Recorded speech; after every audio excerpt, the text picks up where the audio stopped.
The American dream isn't for everyone, especially not families who don't even value education. The words hit the room like a slap. Chairs creaked as students shifted uneasily, unsure whether to laugh, gasp, or pretend nothing had been said. Malik froze, the paper in his hands trembling. His essay, the one he'd poured every late-night hour into, suddenly felt worthless. Mr. Whitman didn't stop there. He leaned back against his desk, lips curled into a smirk. "Let's be honest, Malik. People like you don't usually make it this far. Maybe it's time you accepted what society already knows." A ripple of laughter spread, awkward and cruel. Some students chuckled nervously, others whispered, "That's messed up." But no one spoke out.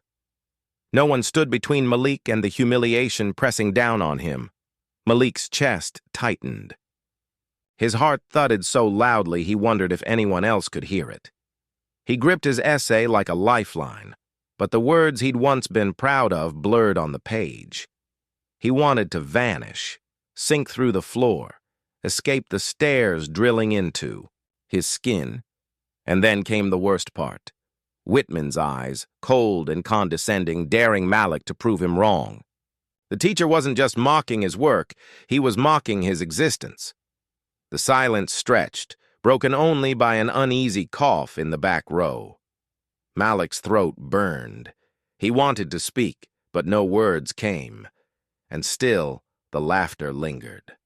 Malik stood rooted in place, his knuckles white around the paper. Every second stretched into eternity, the classroom suddenly too bright, too sharp, as if every detail had turned against him. "Say something," a voice inside urged, but nothing left his mouth. His essay was supposed to be about hope, about believing in possibilities. Yet here he was, the punchline of his own presentation. Students glanced at one another, unsure whether to keep laughing or look away. A few lowered their eyes to their desks, ashamed but unwilling to speak. Others nudged each other, smirks lingering. One boy at the back raised his phone, the small red light glaring at Malik like a spotlight. "Come on," Whitman pressed, his tone dripping with mock encouragement. "Finish your essay, or is that too much?" The pressure twisted inside Malik like a knot tightening. He opened his mouth, desperate to say anything, but his voice refused to come. His silence felt like surrender, and Whitman knew it. The room wasn't just watching anymore. They were judging.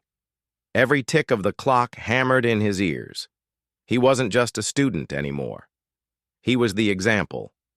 The classroom became a gallery of silent spectators. Malik scanned the faces around him, everyone a verdict. Some stared down at their papers, refusing to meet his eyes, as if their silence absolved them. Others wore sly smiles, entertained by the cruelty unfolding. The glow of a phone screen caught his eye. Someone was recording. His humiliation wouldn't end here. It would follow him beyond these walls, spreading like wildfire. Why isn't anyone stopping this? Malik thought. He wanted someone, anyone, to say, "Enough." But the silence spoke louder than words. It wasn't just Whitman. Against him, it was the indifference of the room. The betrayal stung almost as much as the insult. These were his classmates, people he saw every day, and yet in this moment, not one stood up. Their stillness made the teacher's words echo even louder. Malik forced himself to inhale, his lungs heavy. His voice cracked, thin and uneven. The word barely left his lips before dissolving into the suffocating quiet.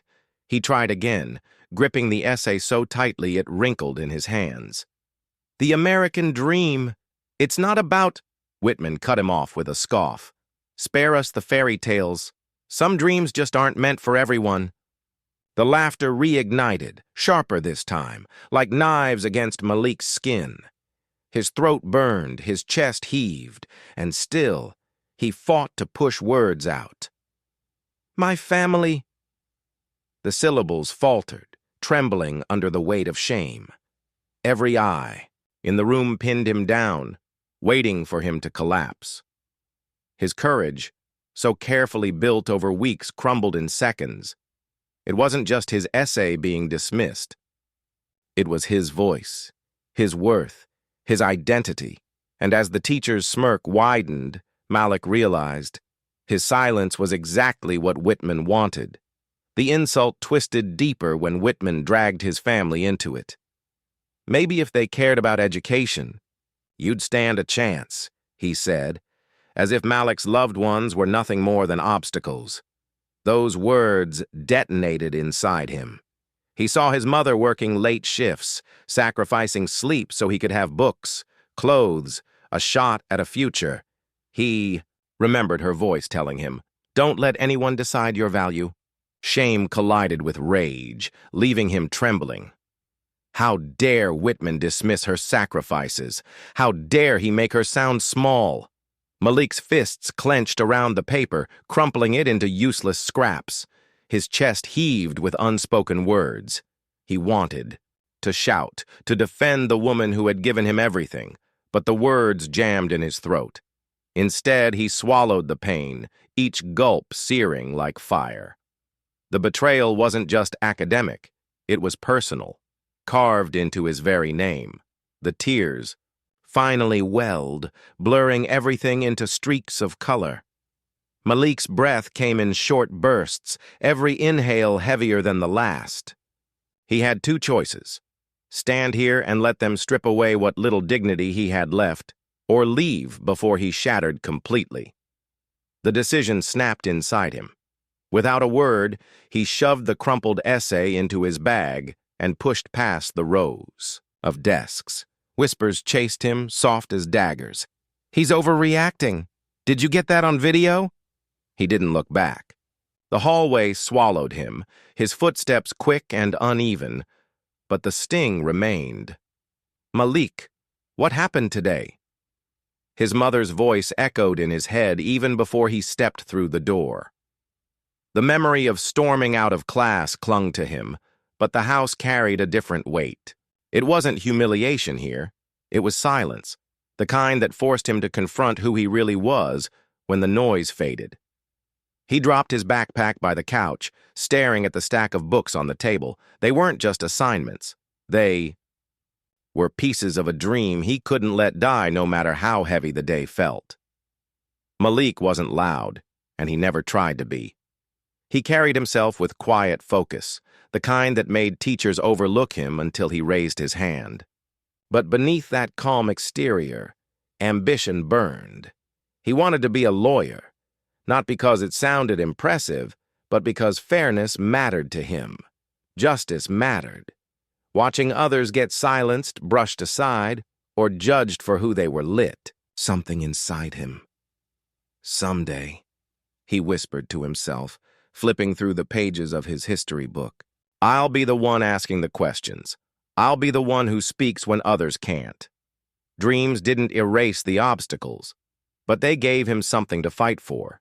Even before the incident with Whitman, Malik knew what it felt like to be doubted. "Are you sure you're ready for honors?" Another teacher once asked, eyebrows raised as if his presence in the class needed explanation. Classmates whispered too. "He's only here because they needed diversity," someone had muttered one afternoon, thinking he couldn't hear. But he always heard. Every comment, every glance chipped away at his confidence. He learned to mask the sting with silence, to bury the frustration under steady effort. But the wounds piled up. Racism in schools didn't always roar. Sometimes it whispered. And those whispers had a way of echoing louder than shouts. Still, Malik showed up every day, determined not to let their doubts write his story. At night, the sound of keys in the door meant his mother was finally home. Tired but smiling, she carried the weight of 2 jobs and the determination of someone who refused to break. She'd sit at the kitchen table, her hands calloused, her voice soft yet commanding. "Malik, your name is strong. Don't let anyone make you feel small. Remember your roots carry dignity." He'd watch her rub her temples after long shifts, the exhaustion plain. Yet her words were steady, never wavering. She drilled discipline into him, not through harshness, but through belief. "You're not just working for yourself," she reminded him. "You're working for everyone who came before you." Her encouragement wrapped around him like armor. On days when the world seemed determined to break him, her voice was the reminder that his fight wasn't just personal, it was generational. Malik didn't always respond. Sometimes he nodded, sometimes he just listened in silence, but her mantra stayed, quietly etching itself into him. He didn't yet realize that those late-night talks would become his shield. That every reminder of pride, every insistence that his name mattered, would one day sharpen into a weapon against injustice. For now, the words lived in him, steady and waiting. The world had tried to make him feel invisible, but her voice promised he was anything but. "Sit up straight. Eyes on the board." Mr. Whitman's voice cut through the room like a blade, commanding authority without raising its volume. He wasn't new. He had been in this school for years, the kind of teacher students respected, but also feared. His reputation wasn't for kindness. It was for discipline sharp enough to bruise pride. Malik watched him carefully, sensing that Whitman's gaze lingered longer on him than the others. It wasn't just about enforcing rules. It felt personal, though no one else seemed to notice. The air tightened around Malik's desk whenever Whitman called on him, as if the teacher's presence alone carried a challenge. Something told Malik this was the beginning of a different kind of battle. At first, it was small enough to dismiss. "Wrong," Whitman barked, slicing off Malik's explanation mid-sentence, even though he hadn't finished. Malik raised his hand again, patient, waiting. The teacher's eyes flicked past him, landing on someone else. "Yes, Rachel, go ahead." Rachel's answer wavered, uncertain, but Whitman nodded approvingly, scribbling notes on the board as though brilliance had been spoken. Malik's arm fell back to his desk, heavy with the quiet sting of being ignored. The pattern repeated. His hand raised, his voice cut short, his ideas brushed aside. Each dismissal was small enough to seem like nothing on its own, yet together they chipped away at him, like paper cuts no one else could see, and the more it happened, the more Malik felt the classroom shrinking, leaving him stranded in plain sight. One afternoon, Whitman leaned against the desk, papers in hand. "Good effort, Michael," he said, smiling faintly at a student whose essay was filled with half-developed points. "I like that you're trying." Malik listened, his jaw tightening. A moment later, his own graded essay landed on his desk with a red scrawl across the top, C+. "You should know better by now," Whitman muttered, not looking him in the eye. The words stung deeper than the grade. He wasn't being measured by the same scale. He was being punished for not just being excellent, but flawless. Meanwhile, his peers were applauded for mediocrity. Later, in the hallway, Malik overheard Whitman praising another student who hadn't even done the full assignment. "It's the effort that counts." The hypocrisy burned. To some, effort was celebrated. To Malik, effort wasn't enough. He was expected to carry perfection, and even then, it was never truly seen. Days turned into weeks, and the pattern didn't break. Malik began to notice how his hand felt heavier each time he lifted it, how silence felt safer than being cut off. Still, the sting of being invisible lingered. He wasn't just overlooked, he was singled out. Whitman's comments found him more often than anyone else. His mistakes were magnified, while his successes dissolved like chalk wiped from a board. It was racism in education, hidden beneath tone and treatment, difficult to call out but impossible to ignore. Malik carried the realization quietly. In Whitman's eyes, his excellence would never be enough. The weight settled on his shoulders, pressing down with every class period. And yet, somewhere beneath it, a small ember of defiance refused to go out. "Man, don't let it get to you," his friend Jordan whispered after class. "Whitman's tough on everybody." "Yeah, just let it slide," another added. Malik forced a nod, but inside, their words rang hollow. They didn't feel the sting of being cut down while others were lifted up. They didn't understand how each dismissal felt like another crack in his spirit. The wounds didn't vanish with reassurance. They lingered, invisible yet raw. Malik carried them quietly, knowing that silence wouldn't heal them, and pretending not to care only deepened the ache he couldn't shake. "Malik, why don't you come up here and read your essay? The one on the American dream." Whitman's tone wasn't a request. It was a command. Malik's stomach knotted. His hands tightened around the paper until the edges curled. He hated the spotlight, but refusing wasn't an option. The scrape of his chair against the floor echoed like thunder in the hushed classroom. As he walked forward, whispers pricked his ears, some curious, others mocking. He tried to block them out, reminding himself of the hours he'd spent perfecting those words. His essay wasn't just an assignment. It was his belief in justice, his dream of becoming a lawyer, his mother's sacrifices woven into sentences. Standing at the front, he cleared his throat and began, voice steady but soft. "The American dream should be about fairness, not about where you come from, but where you're willing to go." Each word carried hope, though beneath it, Malik braced for the weight he feared was coming. "Because equality," Malik continued, "is not just an idea, but a promise."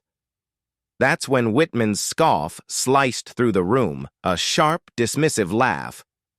"The American dream," Whitman interrupted, lips curling with disdain. "Let's not pretend it belongs to everyone. Certainly not families who don't even value education." The words hit like a slap. Malik froze, staring at the paper trembling in his hands. He wanted to believe he misheard, but the smirk on Whitman's face confirmed it. The teacher hadn't.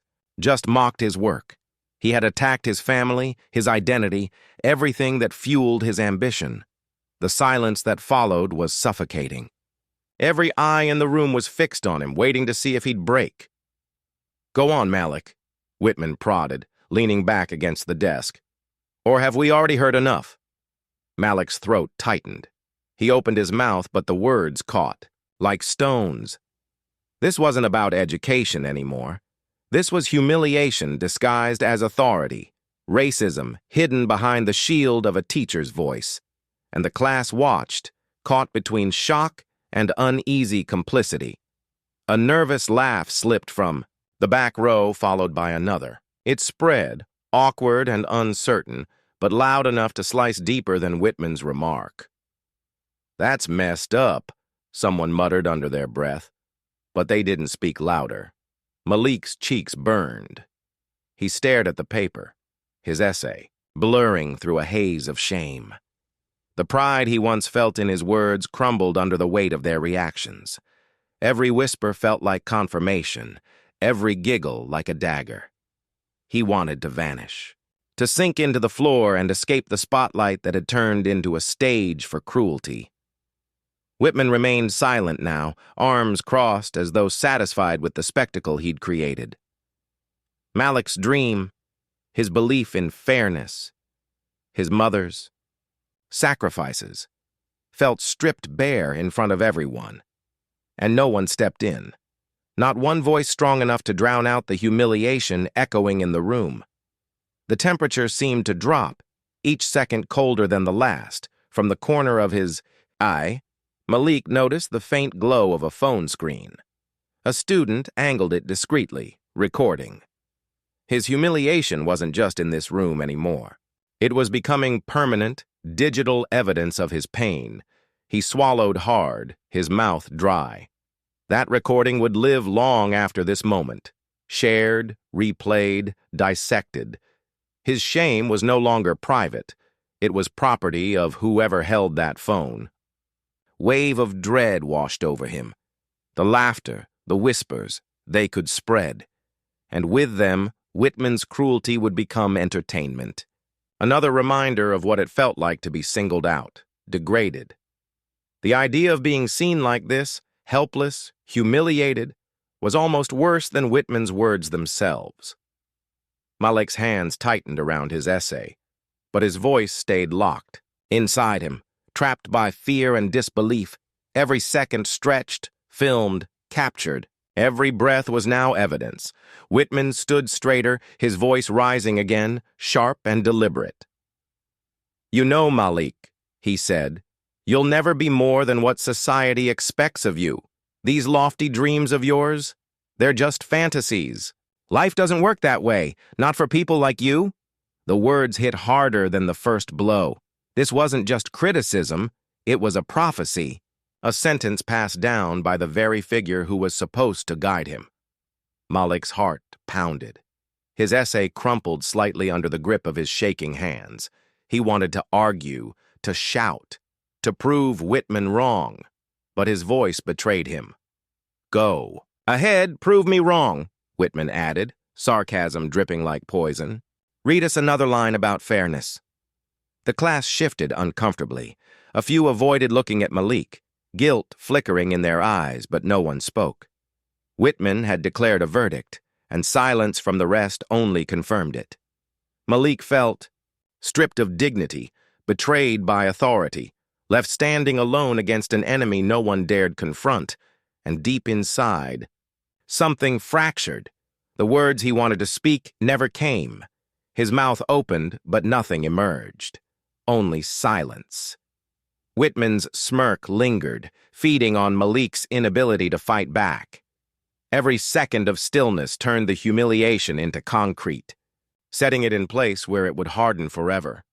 Malik felt frozen, his body present but his spirit retreating. His dream of justice, once so vivid, now flickered faintly, like a candle smothered by the weight of betrayal. The teacher wasn't just another obstacle. He was proof of a system where racism and double standards thrived unchecked. Malik's silence wasn't consent, but it felt like surrender. His classmates' quiet wasn't neutrality, it was complicity. And in that moment, he realized how deeply alone he was. The bell shrieked, jolting the room back to life. Chairs scraped, voices rose, footsteps scattered, but Malik didn't move. His paper slipped from his grip, floating to the floor. He stared blankly ahead, tears burning his eyes, refusing to fall. The classroom emptied, but he stayed, rooted in his seat. The humiliation wasn't over, it was complete. His silence, Whitman's cruelty, the recording, all of it clung to him, and as the door shut, Malik remained, carrying the weight alone. "Yo, did you see this? Whitman really said that?" By the next morning, Malik's humiliation wasn't confined to 4 classroom walls anymore. It was echoing through the entire school. The video, shaky but clear, had spread across every group chat, locker row, and lunch table. Students huddled in clusters, whispering, replaying the clip over and over. Whitman's voice, cruel and sharp, cut through every phone speaker. "The American dream isn't for everyone." Malik walked the hallways with his head low, hearing his name tossed around like a trending topic. Some voices were sympathetic, others mocking. Every glance felt heavier now, as though people weren't looking at him but at the moment burned into their screens. The video hadn't just captured his shame, it had become a mirror, forcing the school to face a question too many avoided. Was this just one teacher's cruelty or proof of something deeper? And the tension only grew louder. "Man, that's straight-up racism," one student argued, slamming his locker shut. "He targeted Malik because of who he is." "Nah," another shrugged. "You're overreacting. Teachers are tough all the time." The debates multiplied, each hallway a battleground of perspectives. Some defended Malik fiercely, their anger rising at the blatant injustice. Others rolled their eyes, muttering about playing the race card and insisting Whitman was simply strict. Malik heard fragments everywhere he went. Support lifted him for a moment, but dismissal cut deeper than silence. The very people who watched it unfold couldn't even agree if it mattered. That divide wasn't just about him. It revealed a truth many wanted to ignore. Racism wasn't always burning crosses and slurs. Sometimes it was denial, and denial Malik realized, could wound just as sharply as cruelty. By afternoon, the quiet turned into a storm. Malik's mother marched into the school office, fire in her voice. "You humiliated my son," she snapped, standing inches from Whitman. "You don't get to tear him down and call it teaching." Whitman smirked, leaning back in his chair. "Maybe if you were more involved, Mrs. Harris, your son wouldn't struggle so much. You should focus on parenting instead of blaming teachers." The words dripped with condescension, each syllable designed to sting. Malik's mother refused to flinch. "Struggle? My boy's in honors classes. He works twice as hard for half the recognition because of people like you." Her voice cracked, not from weakness, but from fury. "You don't just fail him, you fail every student who looks like him." Whitman waved a dismissive hand, but his eyes darted nervously toward the office door. The whispers in the hallway were already seeping through. The story wasn't staying buried, and for the first time, Whitman didn't look untouchable. The principal's announcement came quickly. "There will be a special meeting to address the situation involving Mr. Whitman." Whispers rippled instantly. A scandal that started with one video had now reached the highest office in the school. Malik sat outside the principal's office, his leg bouncing uncontrollably. His mother's hand rested on his shoulder, firm and steady. "We'll face this together," she whispered. Behind the closed door, Whitman paced, his confidence thinning. The weight of the video, the backlash, and the growing attention had cornered him, but Malik had no idea what awaited inside. The principal wasn't the only one ready to speak. As the meeting began, tension filled the room. Parents, teachers, and administrators sat in stiff silence. Whitman, arms crossed, tried to mask his unease. That's when Ms. Alvarez, a teacher known for her quiet compassion, rose slowly. "There's something everyone here needs to know," she said, her voice calm, but steady. "Malik isn't just another student caught in this. He's the nephew of former President Barack Obama." The words slammed into the room like thunder. Gasps echoed, followed by stunned silence. Malik's eyes widened. He hadn't wanted that. Part of his family known. He wanted to stand on his own merit, not his uncle's legacy. But the truth was out now. Ms. Alvarez looked at Whitman squarely. "So when you degraded Malik's family, you didn't just mock a boy. You disrespected a name tied to leadership, sacrifice, and the fight for equality." The air grew thick, every eye now on Whitman. His smirk faltered. This wasn't just a scandal anymore. It was a national shadow looming inside one classroom. The silence broke with a ripple of gasps. Some leaned forward in shock, others whispered frantically. Whitman's face was drained of color. His earlier arrogance collapsed under the weight of his own words, now magnified 100 times. He had mocked a child, he had insulted a family, and that family carried a name known worldwide. Malik didn't gloat. He simply sat straighter, the sting of humiliation still raw, but now sharpened into something stronger. For the first time, Whitman looked small, and everyone knew the balance of power had shifted. The district has opened an investigation effective immediately. The superintendent's voice carried through the school like a gavel striking wood.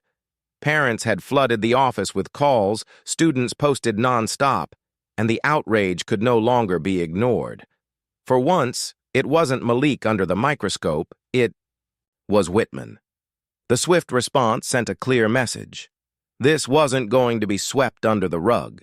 Action had begun, and the walls of protection Whitman once hid behind were crumbling fast. By nightfall, the story leapt beyond the school's walls. Teacher humiliates. Obama's nephew blared across national outlets, the headline impossible to scroll past. The video played on repeat in living rooms and smartphones across the country, sparking debates about race, privilege, and the education system. Malik, once invisible in the back row, had become the center of a national conversation, and for the first time, the world seemed to be listening. Whitman's downfall was swift. Suspended without pay, His name trended for all the wrong reasons. Parents demanded answers, colleagues distanced themselves, and strangers dissected every word he'd said. The man who once walked the halls with authority now faced public disgrace, stripped of the respect he had used like armor. For Malik, it wasn't revenge. It was validation, a reminder that injustice, once exposed, could no longer be ignored. But his own voice still needed to be heard. The gymnasium was packed for the special assembly. Malik stood at the podium, heart pounding, palms damp. He looked out over the crowd, then spoke. I was embarrassed, not just because of what was said, but because it showed me something painful. That respect is too often tied to status. It shouldn't take being related to a president for my family to be treated with dignity. A hush blanketed the room. Malik's voice steadied, growing stronger. We all deserve to be seen for who we are, not dismissed for what we look like. This isn't just my story. It's about every student who's ever felt small in a place meant to help them grow. The silence shattered into thunderous applause. Students rose to their feet, teachers wiped their eyes, and even those who doubted Malik stood in respect. For the first time, he wasn't seen as Obama's nephew. He was recognized for his courage, his truth, and the power of his own voice. What would you have done if you were Malik in that classroom? The narrator's voice cuts through, pulling viewers into the heart of the moment. Would you have stayed silent, spoke out, walked away? Tell us. Your perspective matters in this conversation. Do you think Whitman's punishment was enough? Or should the consequences have gone further? The question lingers, urging viewers to weigh justice, accountability, and fairness, sparking debate in the comments section. If this story moved you, don't just watch. Be part of the movement. Like, subscribe, and share so more voices are heard. Together we push back against injustice.